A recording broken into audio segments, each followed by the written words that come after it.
course of last year, the United Nations Development Programme held a competition of cartoonists to demonstrate stereotypes in Ukraine.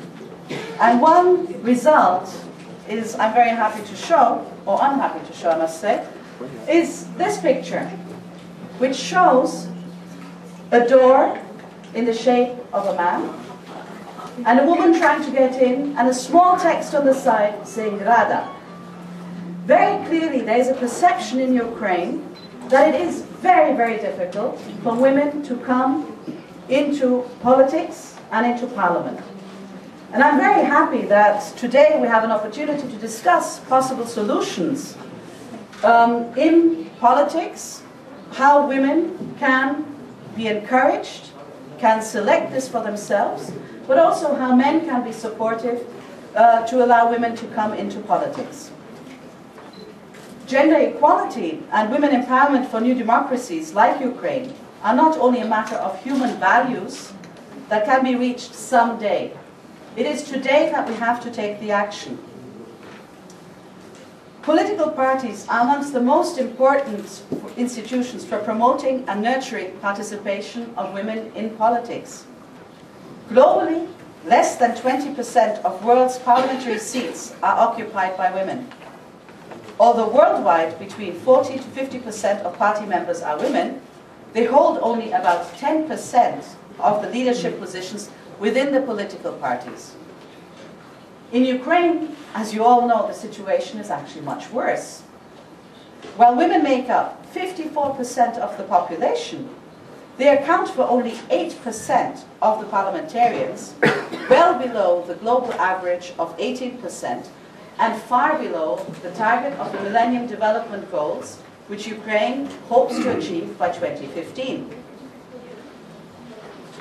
And the target that Ukraine had agreed for itself and committed to with the international community was that no less than 30 to 70% would be women would be in representatives' bodies and high-level executive authorities.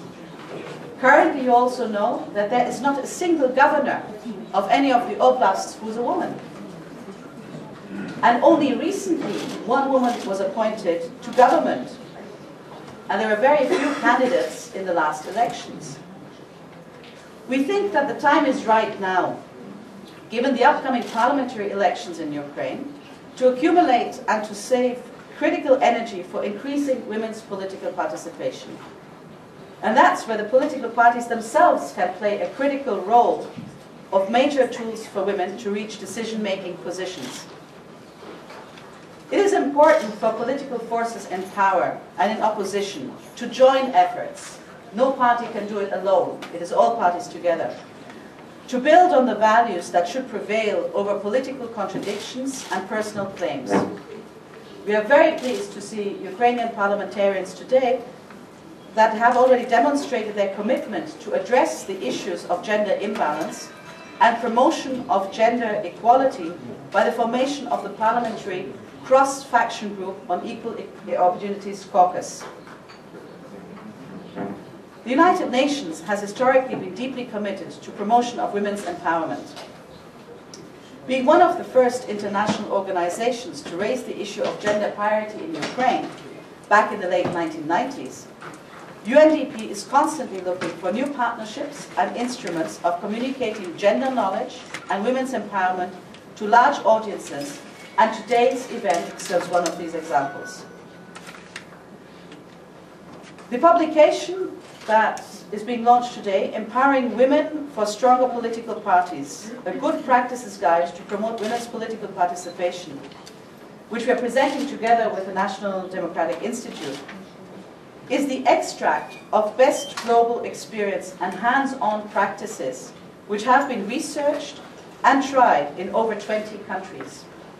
It provides concise and targeted actions which political parties can take to support women's participation during different phases of the electoral cycle, including during the pre- and post-election phases.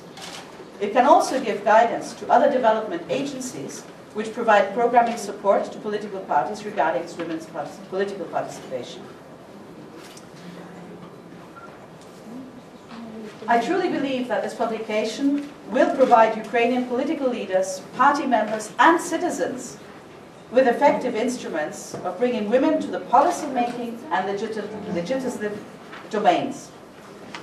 I wish that the discussions today, in the 3 panels that we have, are going to be insightful and maybe even come up with commitments of the various parties, political parties and speakers, to do something about it so that in future we have many more women parliamentarians in Ukraine. Thank you very much. Given the dire circumstances with regard to the representation of women in Ukraine that Ms. Reiger spoke about, it would have been better to enter this election with a parliamentary election law that included a gender mechanism in order to ensure that women in this country move forward. Ukraine's election legislation in the future should move Ukraine in the direction of a more balanced gender representation in political institutions. There are plenty of legislative models from around the world to create temporary measures in election law to compensate for past discrimination and remove barriers to women's entry into politics. However, that debate is over, and we have the law that we have. And now the responsibility is on political parties, the ones here today and beyond, to value the role of women as candidates, as activists within the party, and as voters in the next election. Unlike many of the other countries NDI works in, who have similar low representation of women in national politics, such as the Middle East or Africa, Ukraine has some advantages that these countries don't. Ukraine has women serving in the ranks of civil society and at lower office who are highly educated, professional, and have relevant work experience and community-based experience to share. Many women in Ukraine are more than qualified to serve as an MP. Yet, in a country over 45 million, 36 women serve in parliament today. 36 women. And our projections is that these numbers may be reduced in the next election. This is embarrassing for Ukraine, to be very clear. And you cannot be closer to Europe, and you cannot be more democratic without the participation in a meaningful way of women. The bad news is that the biggest barrier Ukraine faces is one of attitude. The good news is that the biggest barrier Ukraine faces is one of attitude. Meaning that parties who choose to value women and change their attitude toward women in politics can dramatically change the situation by nominating women as candidates and by working in the long term to develop party structures to incorporate gender. Valuing women within political parties isn't just the right thing to do, it's the smart thing to do. After all, nearly 2/3 of all voters in Ukraine are women, which provides a huge base in which to organize from. Findings from many of the case studies in this manual demonstrate that parties around the world have increased their base of support and gained electorally after adopting reforms to promote women's empowerment.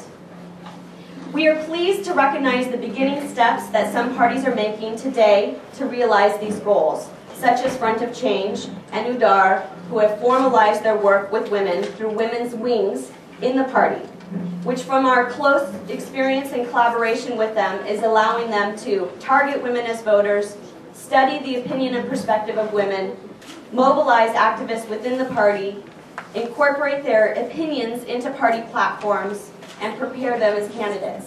So kudos to you.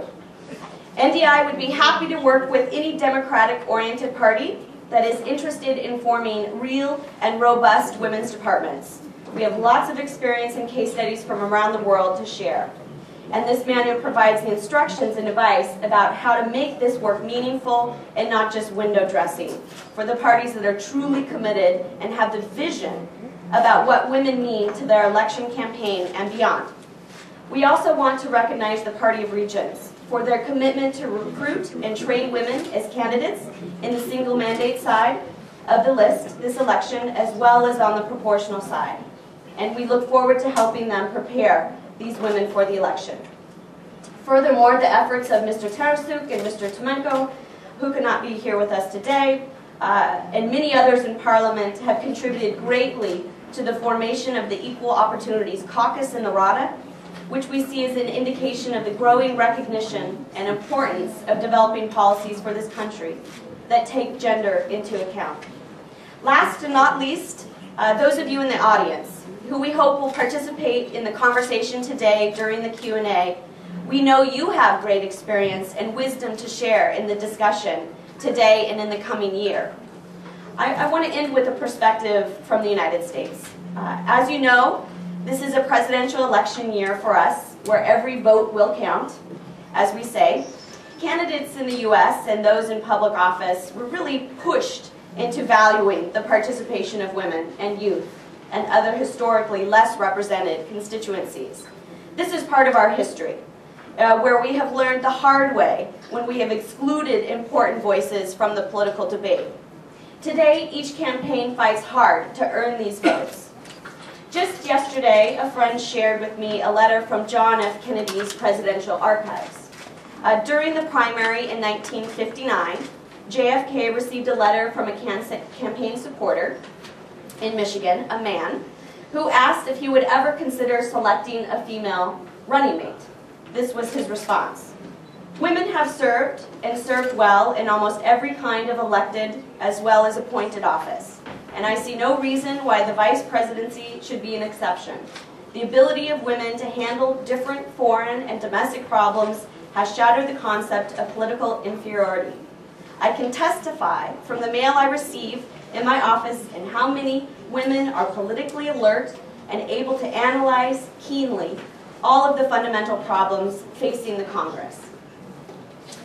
I shared this for two reasons. One is, my hope is that the dialogue we were having 50 years ago in the United States takes hold in Ukraine, and we can debate in these forums and elsewhere about the value and qualifications of women, and not speak from stereotypes and myths about women and Ukrainians' willingness to vote for women, which we've seen is actually not the case and not a problem from the local election. Secondly, it's not just the responsibility of party leaders to empower women. It is your responsibility and the responsibility of Ukraine's citizens to demand this. The smart parties will realize that their political future depends on being more responsive to the individual needs of its citizens. So thank you for joining us today. Let's begin our first panel.